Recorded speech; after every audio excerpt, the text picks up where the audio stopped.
Welcome everyone back. Another episode, If You Will podcast.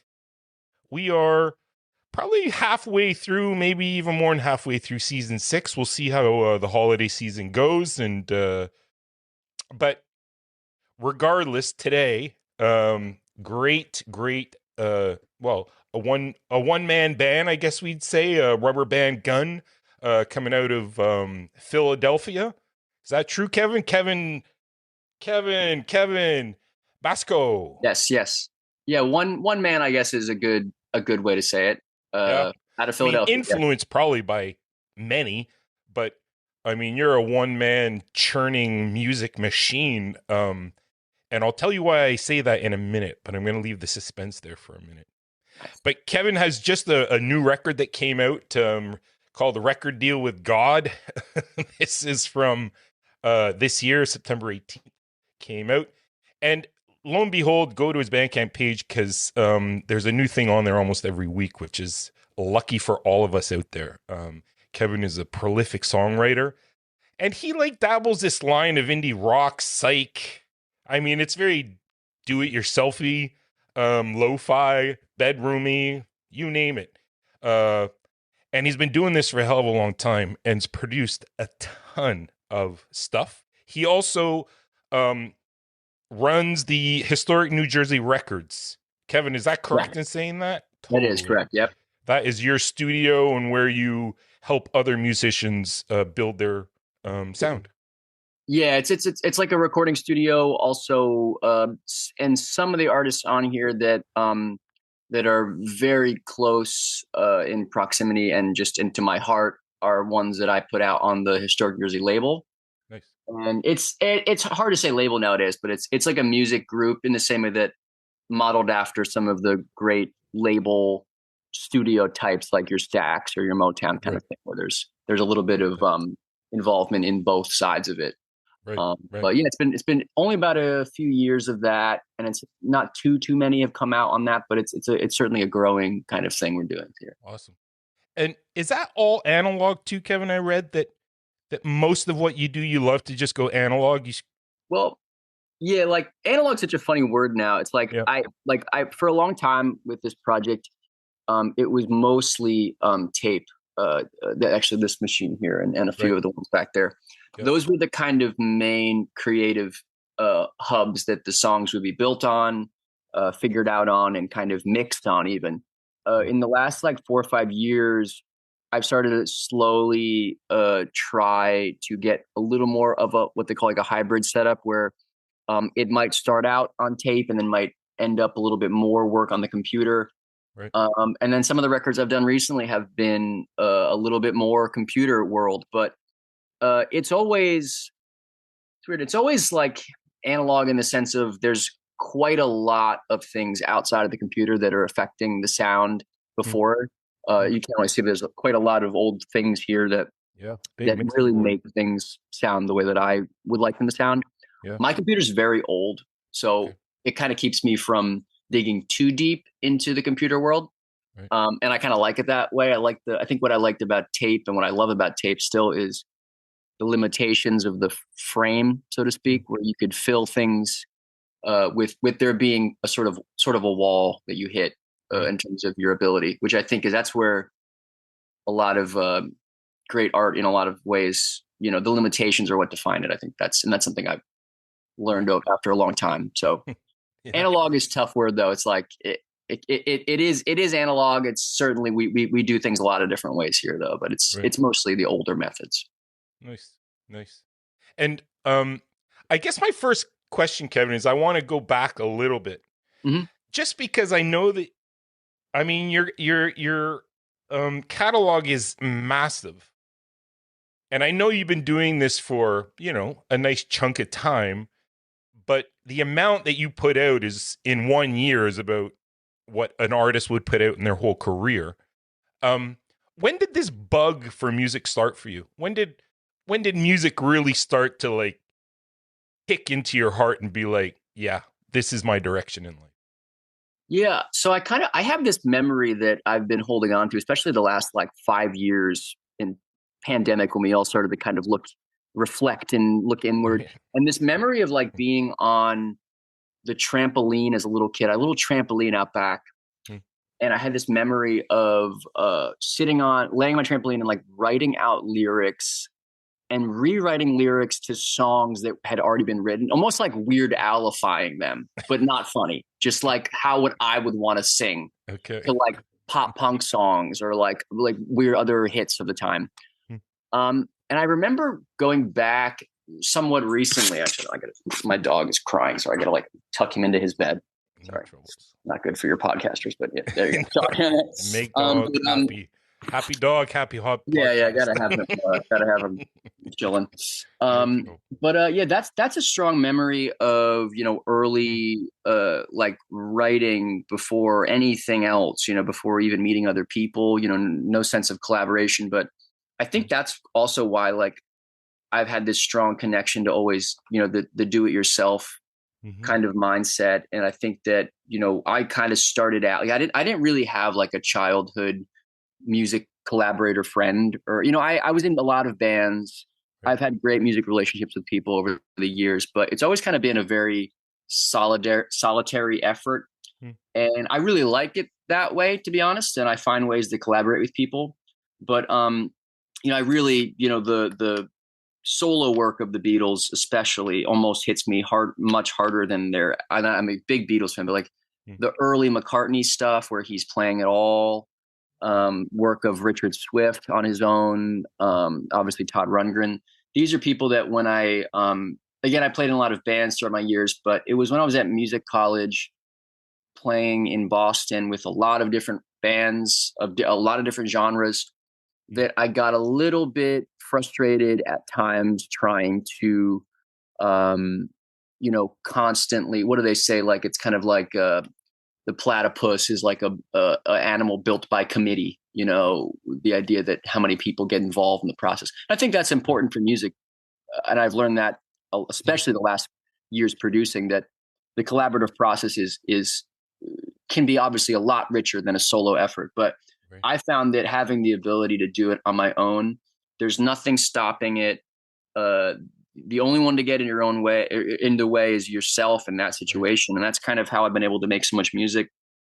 And yeah, this project started in 2013. And I think it was the first effort to think, hearing a lot of bands, well, to be honest, groups that were proving it at the time, proving the proof of concept rather, were bands like, Tame Impala and Mac DeMarco. This was early 2010s.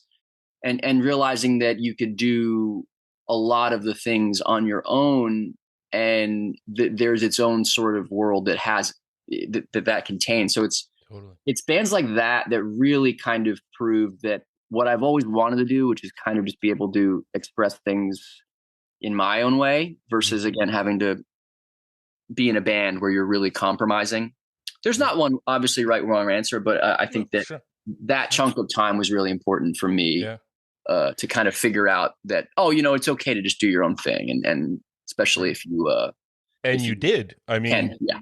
And you did. Yeah. And I'm still, we'll get into that.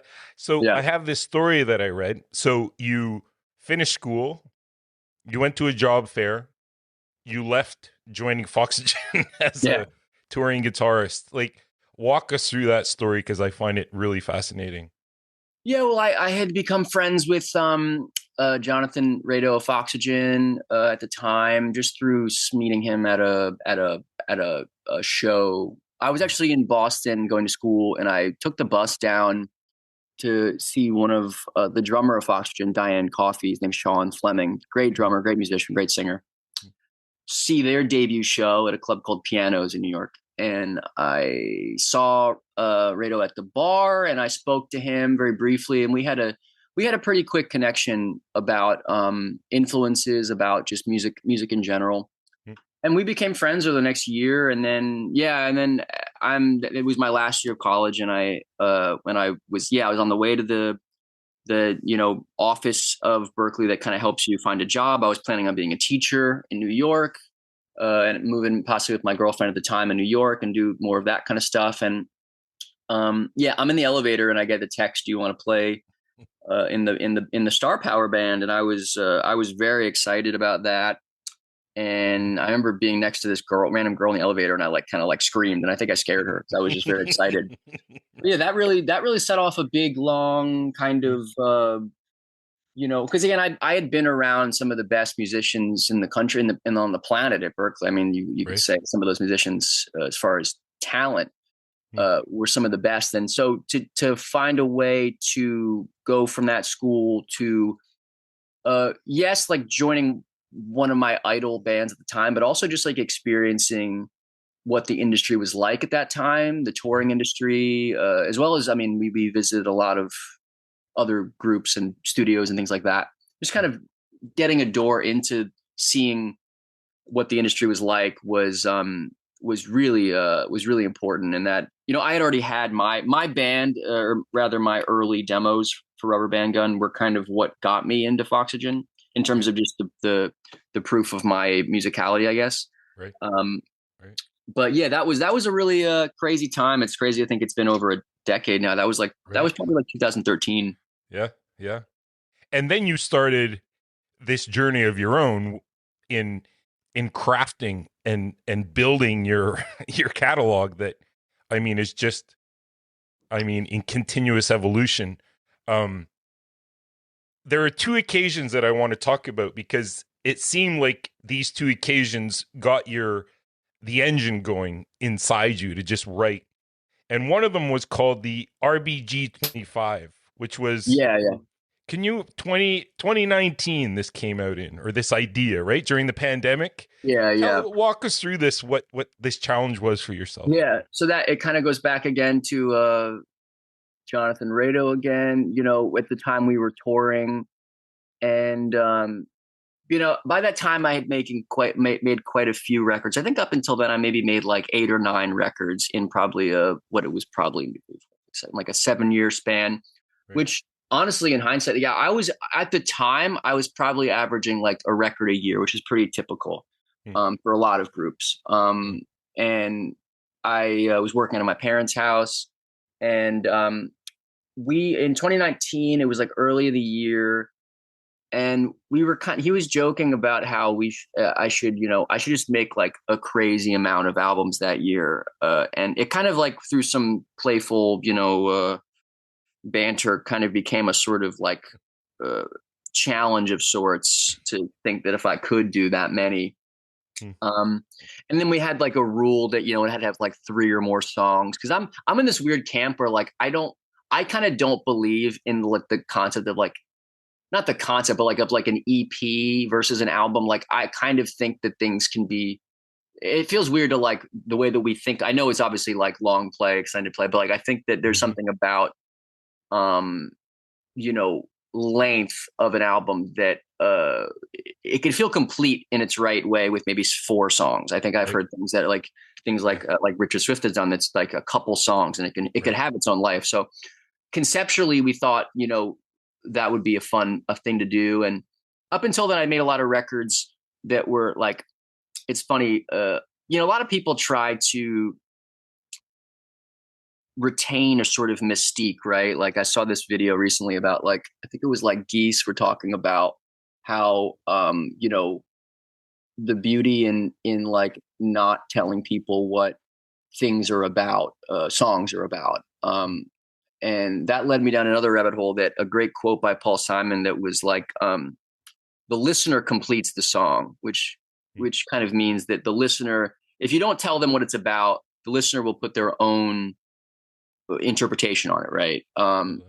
My records up until then were about like hamburgers and baseball and cars and murder mystery parties. And I had records. I made a hospital themed musical, right? So it's like these were a little bit more ham-fisted things. They were a little bit more conceptually like a little bit more thick themed, if you could say that. There wasn't quite as much Lynchian gray area where you could interpret. I mean, you could interpret maybe some of the lyrics and meanings, but at the end of the day, I mean, if the album is called Hamburger, you can kind of put together what, like up there, that's the cover. You could put the 2 and 2 together. So, I do a fair amount of both, but I think that year, I started to there were a lot of conceptual ones. Like there was like on that year there was like music for back rows, which was like music that was like supposed to be, you know, whatever part of the body you were on, there was the song that you would listen to, right? Like it was like there's the knees song or the back song, right? And then there was like the in the halls of the presidents, which was like ambient music for each president, you know, what that president would sound like as a, you know, noisy song. But then there's ones that were a little bit more classic rock that were a little more typical. So we did a lot of that. Was a really important year, obviously, in just like what Rubber Band Gun would become in terms of just that was the beginning of the like prolific nature of Rubber Band, because I feel like I'd made a lot of records, and I think even a record a year could be a lot of music for some bands. A lot of them, it's like every other year, maybe every 3 years. So sometimes there was like 1 or 2 a year. Now since pandemic, well, I think the first year of pandemic, it was like, I think I put out maybe 1 record and a bunch of singles. The last 3 years, I've been kind of keeping to around 3 or 4 albums a year. And I think I found a bit of a sweet spot because, I mean, in addition to that, I'm producing like 7 or 8 albums of other people's during the year. So there's a lot. It's almost the same amount of music being made with the 25. It's just kind of spread out over different groups. I think that year was 2019 was a big year for me, for just being able to learn how to produce. Because I went to music school for songwriting and arranging. I didn't learn a single thing about how to run a recording studio, how to record, how to produce, how to put a microphone. Like all of that was based off of me watching people I liked, looking at the inside of records, looking where, you know, Muscle Shoals would put their mics, like records that I loved, I would look at. And 2019 was a lot of me trying things out and figuring out how to record myself a little bit better. And sometimes worse for the purpose of it. But yeah, that was certainly the start of it, and that was an important year for the group for sure. I love it. And Kevin, how do you go about this? Like, how do you get, like, do you have like, because your background in studying songwriting, and do you have a formula that you tend to follow? And I hate saying formula, but do you have a way that you pen songs that allows you to churn them so quickly? I mean, I read that your writing process is you like doing quick songs, quick recordings. What is it about your process that allows you to be so prolific? Well, I think that music, I'm in that kind of camp of music being, you know, tradition, in the way that, I think a lot of the problems people have that stop them from writing or stop them from being creative is the idea of being too close to something that exists, or fear of not being original, all these things. And, you know, it's really your failure to sound like your heroes that makes you sound like yourself. And that could date back all the way to the classical period. I mean, it's like, that's something that's always been true. There's only so many notes. So I found that, that's like, obviously people, I hear people all the time that do sound wholly original. I bet those people too could point me at what they are going for. I mean, you could say the same thing for comics. You know, you watch Arrested Development, and you can see, and I've heard videos of Mitch Hurwitz, who created and wrote the show, saying, "Oh, that's just an Albert Brooks joke, or that's just a John Cleese joke." And you see Tarantino, same thing, saying, "Oh, that's just a Robert Altman thing, or that's just a Scorsese thing," right? So I hate to say the word stealing, because I think that, you know, bad songwriters steal, good songwriters borrow, you know, or know how to speak the language. I think that what I learned at music school is I kind of learned a bit of, the big thing that I think from music school was my ear was really beginning to develop in a way that I could then, if I hear a song I like, I could pretty quickly now figure out what I like about it. And then I can figure out how I can apply that to what I might want to do.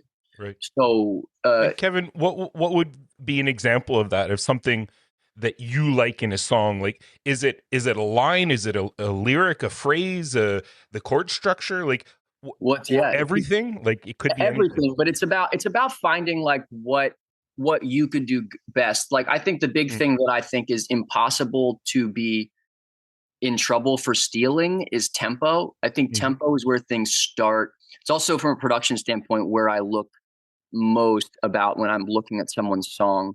mm, And that's something that is a huge blind spot for a songwriter, and rightfully so. I mean, it's hard to think about everything as the writer. It's my mm, job as the producer to hear maybe where the song, how it can be restructured, how it can be changed to maybe fit the optimal feeling, and where you would be moving your head if you were at a show, where how if you heard that song live, how would you mm, be moving around in the audience, or if you're listening on your couch, how would it impact you? So mm, I think tempo is one of the mm. big things that I've learned. When I hear like the right tempo with the right feelings behind it, I can kind of do a bad impression of that in my own way. Mm. And it's almost like a bad form of mimicry or something when you do it right. I mean, it's really one of those things, though. It's such a slippery slope. I think Yeah. bad writers are have a hard time with this because they don't. I don't want to be mean, but I think there's sometimes it's like you can hear when something. Well, like an example, obviously, like not saying, because I think Pharrell is a great producer, but you like that Mhm. whole thing with like the blurred lines, plagiarism thing. Right. They really went so close to the sun there that it's like uh Mhm. it's kind of you know they could have found a way to take what they liked about that Marvin Gaye song Mhm. and made it a little bit more original, and they wouldn't Yeah. have had that whole problem. And I think that it's your ability to like take what's been, like Bob Dylan says it a lot about tradition, like music is tradition and it doesn't really belong to anyone, but at the same time, Mm. um there is obviously a limit to that. And I think when you're just like, if you're incapable of putting your own spin on it, it shows, and that's a problem. Mm. It's also just uninspiring to listen to something like that. Yeah. um Yeah. Yeah. but, When do you know, Kevin, like when you've tapped into something that you would like to see on tape? Like, I'm sure that you have tons of throwaway songs as well. Like, when is it do you feel like this idea is worth kind of flushing out a little bit more? Like, yeah. what is it about that when you know, like, okay, this is going to be a good one? Well, I kind of like, I make the joke. I kind of subscribe to like the I think her name is Marie Kondo, that the spark joy method. I don't know if you've seen those videos of like, she has this book where like to Mm. like clean your house, right? You like pick up an object you have, and if it sparks joy, you keep it. If you hold that object, it does not spark joy. It's a word she uses, spark joy. Right. If it doesn't, you can throw it out. Hmm. Hmm. And I think aiming, like when you figure out what that feeling is, the same way you might like know when something has enough salt in it, like Right. when you have that kind of like alarm go off that there's something here, Yeah. um you kind of just know. And what I've learned enough about, like, I did this record, the record that just came out after Record Deal with God, called Mhm. En Passant, which is about, it's a chess album. That album I made, a quick story about that. There's a guy who came up, a documentary filmmaker guy, came up from Texas. His idea was, he had this documentary that he's still editing. It's called Spitfire. And the idea of it is that he wanted to just put the cameras on, and without anything pre-written, with anything, I had no pre-written material. We would just hit record on the machine, and I would kind of just go. And that's Mm. that whole record. It was made in 3 days. Mm. And halfway through making of it, when I started to write the lyrics, that I realized that there was a sort of concept, a thread of chess allegory kind of stuff I was doing, and I started to lean into that more. But that was a good example of like, if you kind of just trust yourself and you do it enough, you can't really make a bad song. Now, some people might Mm. listen to my music and say, "Well, that's a bad song," and I Mm. think that's valid to say. I think opinions are great, but I think that Mhm.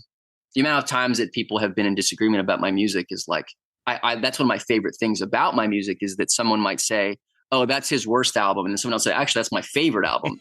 I've Right. had so many people that Right. have told me and gotten into arguments about it. It's like, it makes me feel like, I don't know, it makes me feel great, honestly. It makes me feel like a Mm. filmmaker or something, when people can be so opinionated about things that I do. Mm. Um, and I think the big thing is getting out of your own way and Yeah. leaving the doubt. Yeah. They also say that, and this is something I've tried to do, well, not maybe tried, but, you know, it's getting away from the blank page, even if that means trying to make a bad song. Mm. Because you'll quickly realize that making a bad song is almost harder than making a good song. Mm. If you, this might sound mean, but like if you hear the music, like if you hear music in your head the way that I do, Mm-hmm. it's not saying everything in my head is a good song, but the concept of like making a bad song feels almost tougher. Again, not saying they're all good, but it feels Right. like, so often Right. I'll tell people like, when you're writing and they're having trouble getting started, try to make a bad song. Mm. Prove you can make a bad song. Because if you can prove you can make a bad song, you can make a bad song better. You Right. can't make nothing better, you know? Right. So Right. that's a big tip I have for I people when it like comes that. to writing is, and it goes the same for anything like a painting, a Mm-hmm. script. Make a bad version of that and then make that better. Mm. But I half like the that people, the idea. problem they have is just the blank page is like the biggest vertigo void in the world. And I Mm. get that. Yeah. So I've learned ways that, again, that maybe it's my ADD or something, but I can keep jumping around enough that I completely avoid like too much thought coming into the process. Right. It's a lot of Right. feeling. Right.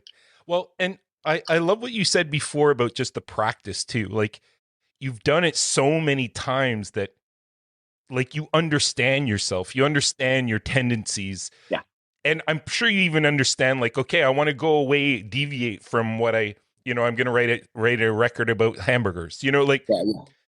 I think that you embody yourself so well and you understand your process so well that for you writing is just it's something that you do. Like Yeah, you yeah, just yeah. do.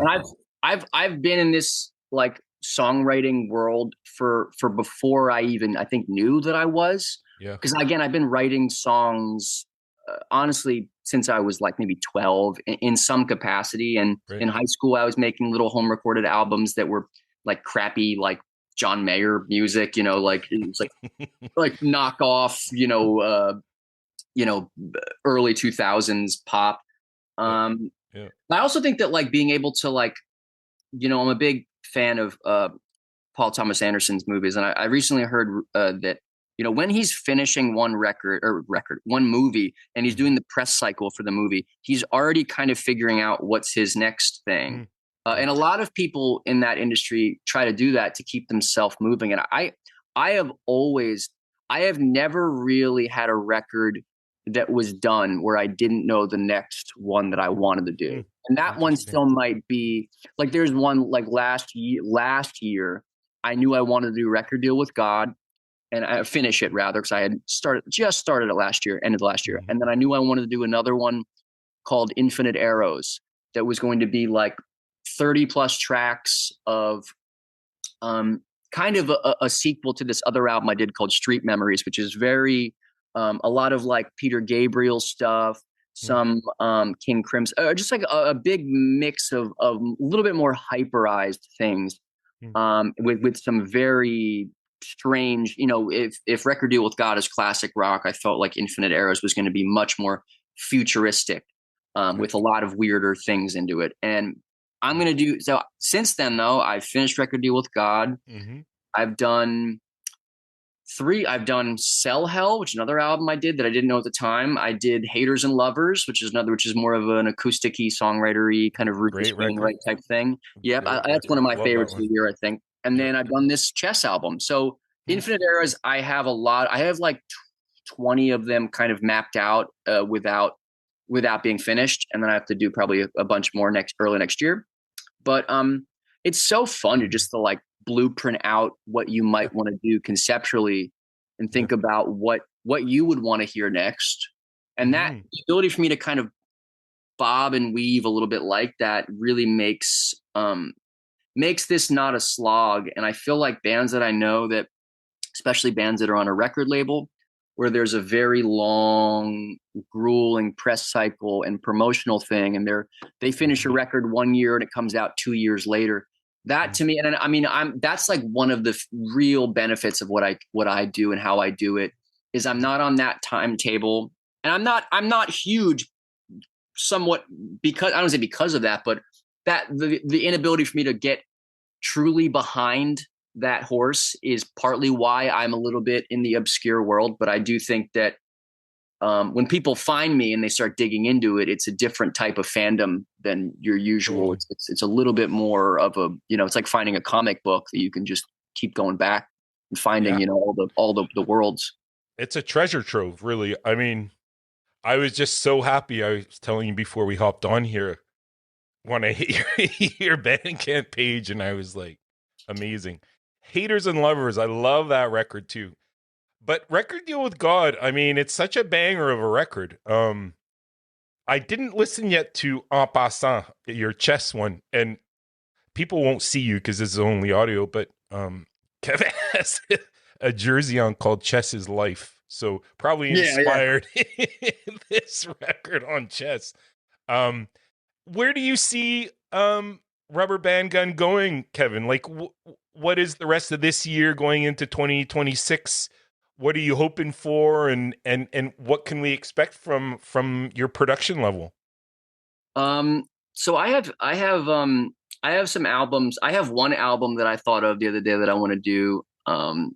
And it's called, like, I don't know what it's called yet, but it's like a birthday album. And the idea is that, I just have these silly ideas. I mean, music to me is just like, it could be anything. Music's just everything and anything. And I feel like I find joy in these little stupid things. I had this idea to make like a birthday album where each track is an age going from 1 to 100, and be like 100 songs. And each song is like, the idea is that you would listen to that song when you turn that year.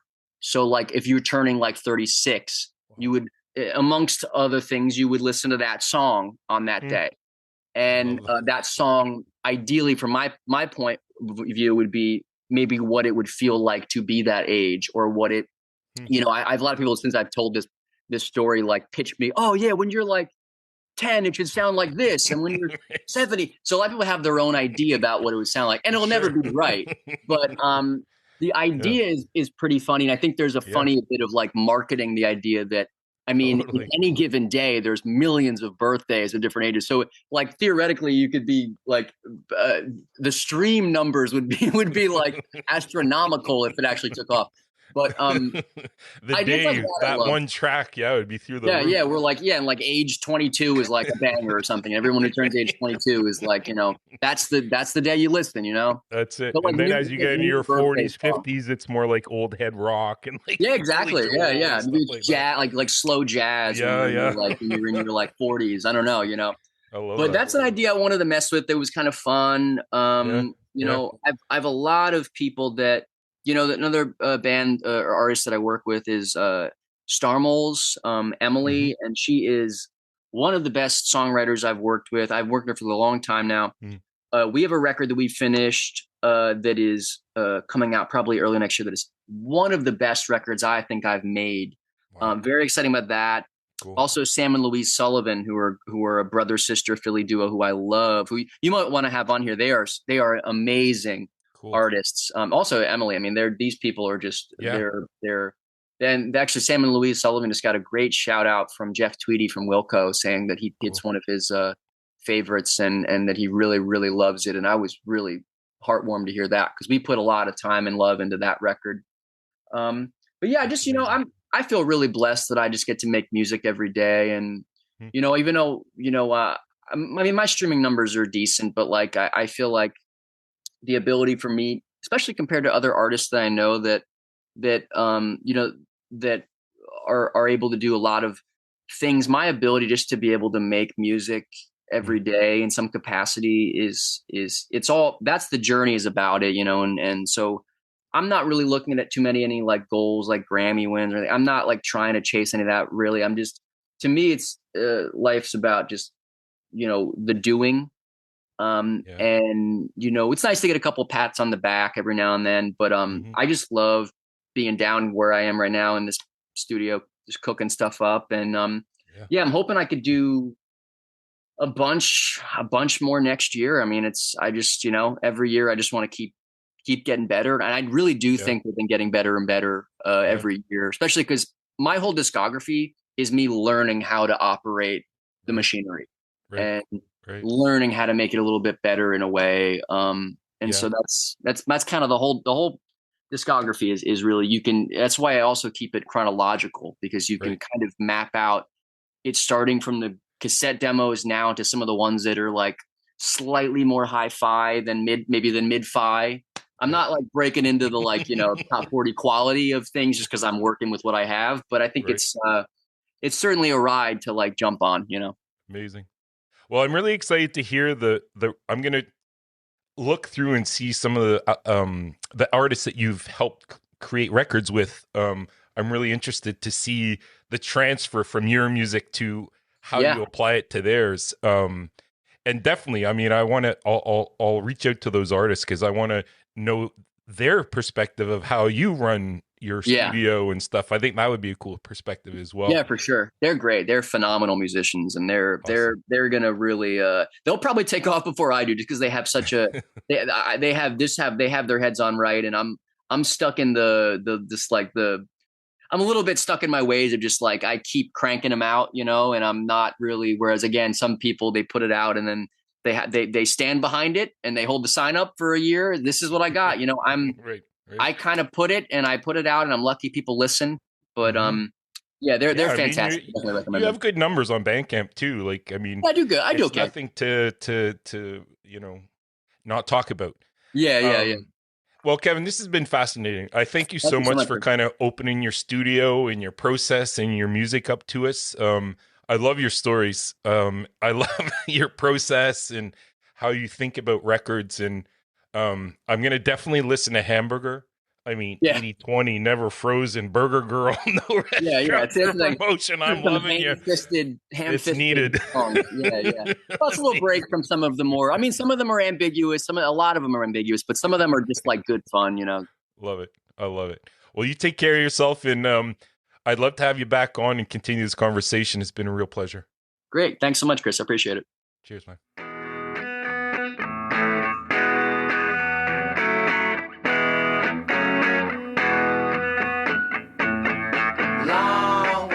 To go, you got a long ways to go.